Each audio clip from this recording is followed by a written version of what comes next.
अलैकुम वरहमतुल्लाहि वबरकातुहू। दोस्तों, आखिर मुस्लिम समाज पूरे मुल्क भर में क्यों इतना पीछे है? क्यों हम आपस में इस तरह से लड़ाई और झगड़े और एक दूसरे के ऊपर इल्ज़ाम तराशी में मुब्तला है? क्यों हमारे दरमियान इत्तेहाद और इत्तेफाक बन नहीं पाता? क्यों हम हर तरह से मारे जा रहे हैं, सताए जा रहे हैं, हम पर जुल्म के पहाड़ तोड़े जा रहे हैं? इसकी जो वजूहात है उस तक हम पहुंचने की कोशिश ही नहीं करते। हमारे समाज में कुछ ऐसे लोग हैं जो असबियत की चादर हमेशा ओढ़े हुए रहते हैं। अगर आप दीन का काम करते हैं तो वो लोग आपको इस नजर से देखेंगे, वो जज करने की कोशिश करेंगे कि आप देवबंदी हैं, बरेली है, सुन्नी है, अहले हदीस है, शिया है, जमात इस्लामी से ताल्लुक रखते हैं।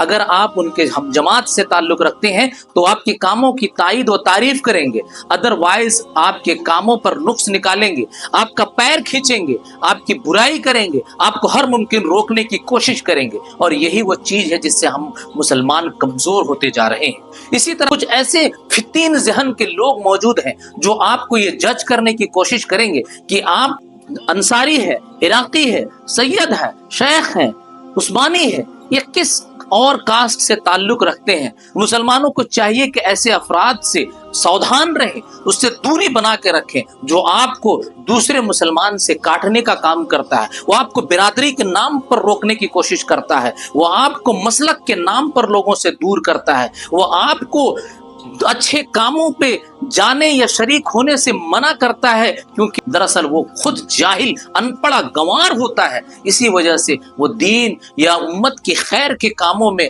शरीक होने से रोकता है। आज के दौर में मुसलमानों को चाहिए कि वो आपस में मसलकी इख्तलाफात को या बिरादरियत इख्तलाफात को या इलाकाई इख्तलाफात को बालाए ताक रख करके एक प्लेटफॉर्म पे आने की ज़रूरत है।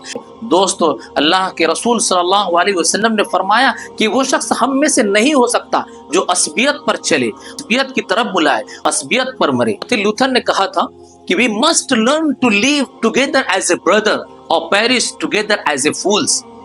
यानी हम लोगों को जरूर ये सीखना चाहिए भाइयों की तरह एक साथ जिंदगी गुजारने का, अदरवाइज हमें बेवकूफों की तरह मरने के लिए तैयार रहना पड़ेगा।